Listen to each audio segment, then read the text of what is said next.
مرحبا حبايبي، شلونكم؟ ان شاء الله الكل بخير وصحة وعافية.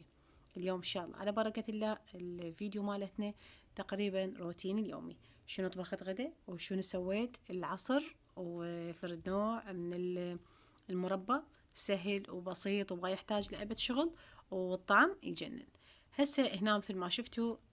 طبعا راح نبدأ الفيديو مالتنا نقول اللهم صل على محمد وآل محمد.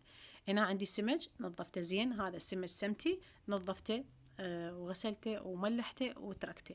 هسه هنا اجي اطبخ المرقة هنا أنا شنو اثرم بصل ناعم، بصل وثوم. بصل وثوم اثرمهن هيك ناعم، وهذا الطعام بايدك اكيد. اللي يعني اللي عجبك، واللي مثلا القطعة اللي انتي تردينها شلون تصير. اذا عندي محضرة طعام طبعا بعد احسن. بين ما احمس البصل راح اجي اقلي هذا السمك رشيته بشوية كاري او اي بهارات تحبينها، اكو بهارات خاصة للسمك ترشينها وتقلين الى ان تاخذ هذا اللون ذهبي على حمار. مهم خاصة بمرقة السمك. وهذا الزيت اللي قليت بيه ما راح اذبه، راح اخليه على المرق، هم استفاد منه وياخذ نفس النكهة والطعم مال السمك وياه. هسه هنا طبعا غيرت الجذر لانه الجذر بالي ضيق، فخليته هذا الجذر الاوسع. البصل صار هيك لونه مثل شلون الجوزي، خليت عليه الدهن ومعجون والآن أحمس بيه شوية على مود تطلع ريحة المعجون. هاي هنا طبعا إضافة حلوة ومهمة، حبة الكزبر يبيعونها موجودة عند العطار. تاخذينها يعني لو 1000 دينار هي شقد تكفي ما شاء الله، لأن كمية زينة بس تنطي طعم يجنن للمرقة. ورشة فلفل أسود، يعني نص خاشوقة فلفل أسود. هذا هنا عندي تمر هند ضروري لمرقة السمك. هذا التمر الهند هسه راح أنقعه تقريبا 10 دقائق وأعصره زين، وأجي أصبه على المرقة، وأظل أحمس هاي الشغلات كلها إلى أن يعني الطعم مالتها يتجانس والثخن مالها يصير هيجي عندي مضبوط، والسمك مقليته على جهة ثانية. ف يعني المرقة كملت تقريبا. هسه هنا خليت السمك واخلي نوم بصرة وملح، واكيد البهارات اللي انت تحبينها.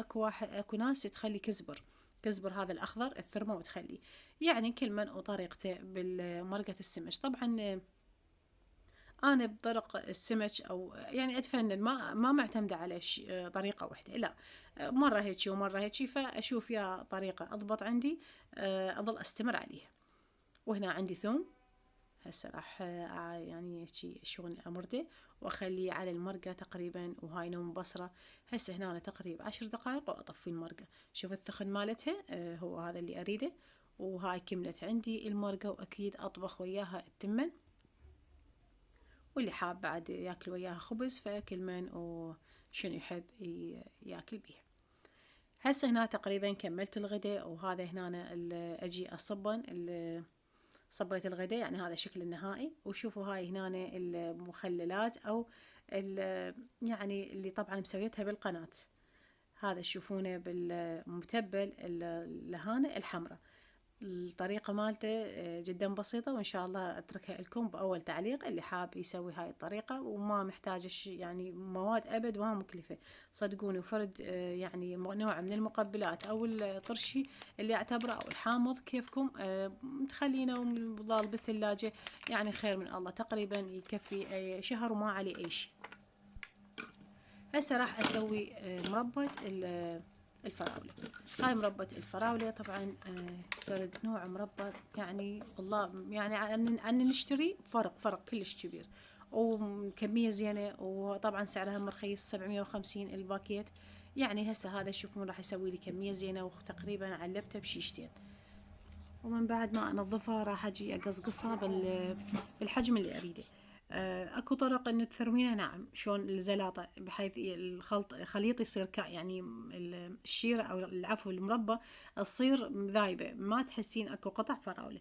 بعد كل ما طريقتي انا اللي سويته بالنص تقريب، شلون الشرايح بالنص. حبيت اشوف الفراوله شكلها هيك يعني واضحه قطعه الفراوله بالمربى. هسه انا غسلته، وهسه راح اخلي كوبين شكر على هاي الكمية، خليت كوبين شكر. هسه راح اخلطها زين، اخلط الشكر ويا الفراولة، وراح اتركها ليلة كاملة. يعني سويته مثل بالليل، ثاني يوم الصبح أطبخه. يا أما تردين تجين وتطبخين رأسا. هسه تجين وبس، شنو شرط إن تنصين النار.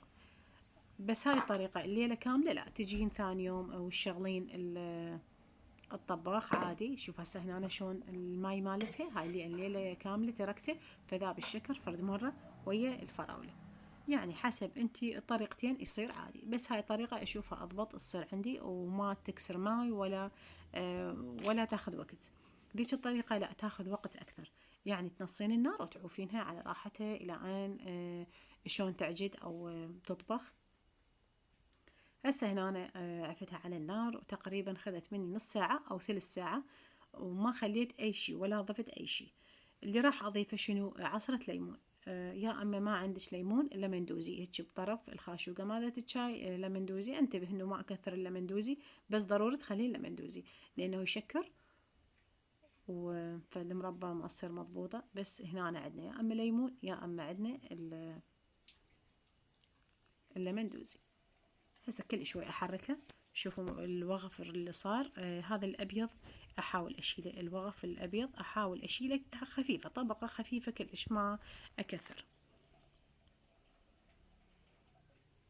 لانه اكيد هي الفراوله الجوا والشكر، فما اريد اخذ الكميه اللي جاي اطبخ بيها.